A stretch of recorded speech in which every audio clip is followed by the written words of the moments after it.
Government की जानिब से कोई इस तरह का कोई पॉलिसी नहीं कि मुकम्मल तौर पर ये दहशतगर्दी या इसकी जो वाक़यात और उनकी रोकथाम के लिए कुछ कर सके। जब भी, क्योंकि लास्ट कल ये हुआ था, वापस चले गए सूबाई वज़ीर दाखिला,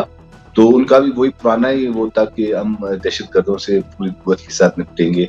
एक इजलास में भी यही फैसला हुआ कि वफाकी हुकूमत की जानिब से जो CTD है, पुलिस है, दीगर लॉ एनफोर्समेंट एजेंसीज है बलूचिस्तान में, उनको मुकम्मल सपोर्ट किया जाएगा। और उसके बाद आज ही काबीना का जो इजलास हुआ है, एक एक्ट पास किया गया एस्टेब्लिशमेंट एक्ट के नाम से, तो उसमें भी यही था। उसमें ज्यादातर फंडिंग के हवाले से बात हुई कि एक कानून बनाया गया जिसके तहत जो सिक्योरिटी अदारे हैं उनको माजी की निस्बत मजीद ज्यादा फंडिंग की जाएगी, ताकि वो मिलकर एक मुश्तरका तौर पर टारगेटेड ऑपरेशंस कर सके और कार्रवाइयों में मजीद तेजी लाई जा सके। जहां तक अगर हम बात करते कार्रवाइयों की, तो इंटेलिजेंस बेस्ड ऑपरेशंस तो ऑलरेडी जारी हैं। आज की खबर है कि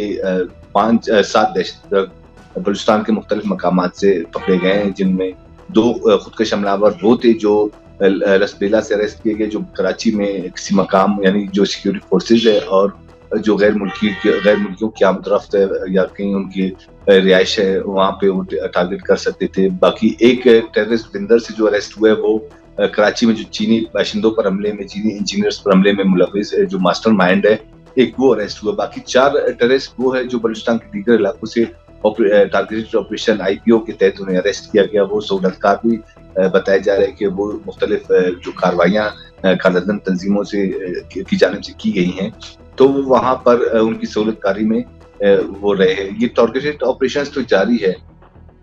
जहाँ तक रही बात गवर्नमेंट की जानिब से, वो सिर्फ और सिर्फ अब एक एक्ट ही पास किया गया जो इन टारगेटेड ऑपरेशन में जो सिक्योरिटी अदारे हैं, जहाँ पे अगर उनको माली मुश्किलात दरपेश होती हैं, तो वो ये एक्ट के तहत उनको एक प्रॉपर वे से फंडिंग की जाएगी। इस हवाले से जो तहकीकाती अदारे हैं वो न सिर्फ गुज़िश्ता रोज तक शवाहिद इकट्ठे कर रहे थे जाए हुआ से, बल्कि